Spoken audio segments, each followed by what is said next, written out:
So religious people often say that they get their ethics from the Bible. But how do we then live in a democracy? Why do Christians love democracy?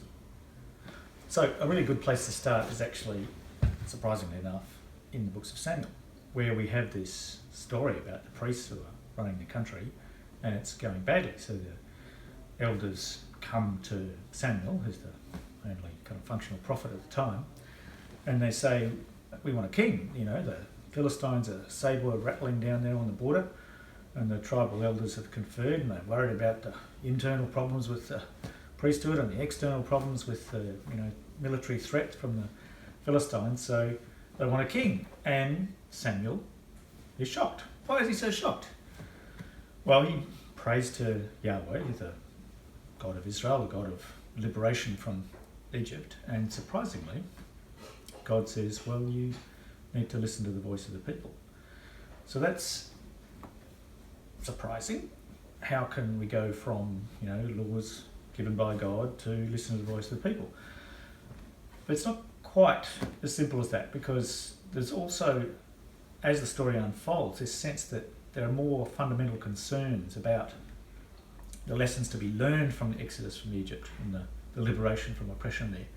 There's also a complication in the way the story unfolds in that Samuel doesn't actually refer to the law, which you would think would be there in the background if you knew this story of how they came from Egypt and got the law.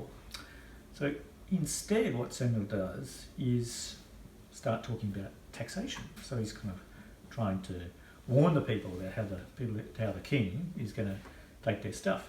That warning is a little bit like what we find in the law of Deuteronomy, the law of kingship in chapter 17, where it warns against a king taking lots of gold and wives and having too many horses and so on. So there is a kind of alignment between Deuteronomy's law of kingship and the story in 1 Samuel 8, even though there's no direct reference to the law.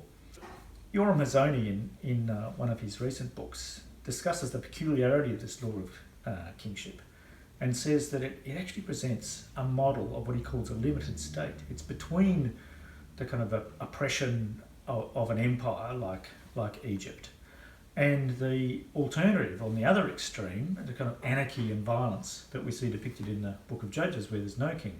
So the idea of a king then is a kind of middle ground between empire and anarchy. So he says this idea of a limited state, the law of the king, was laid down to prohibit just that way of life that is characteristic of great imperial states. And instead what it proposes is what we might today call a limited state, one headed by a king whose life is not consumed in the unending quest for ever greater power, but is instead subject to a law that is higher than his own whims and whose purpose is well-being of the nation. While the enslavement to the Egyptian state, that older story of the Exodus, was an evil of unfathomable proportions, he says, so too is an anarchy in which every man did what was right in his own eyes.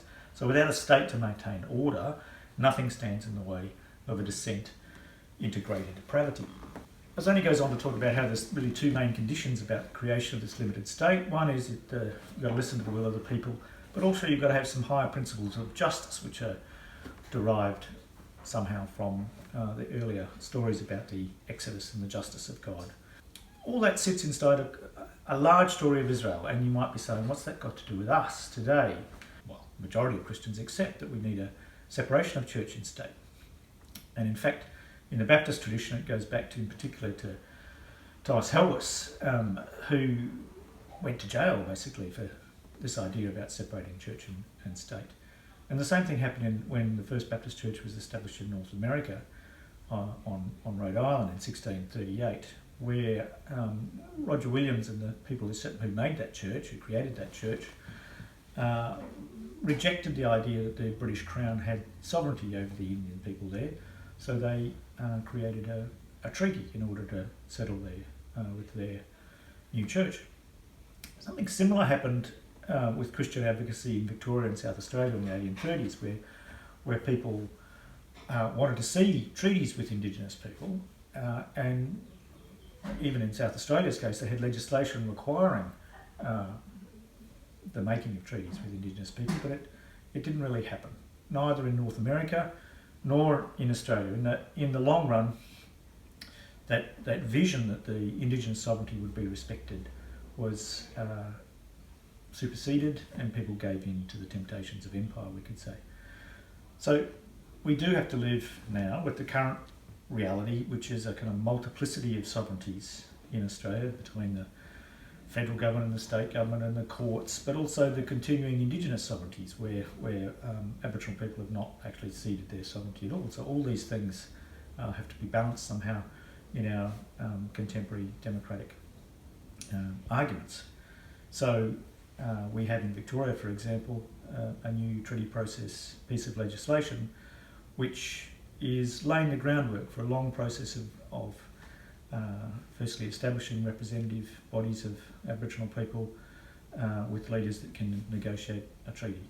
And this is the complexity of our democratic process today, which Christians, and particularly Baptist Christians, but all of us really who have now accepted the separation of church and state, this is what we need to live with.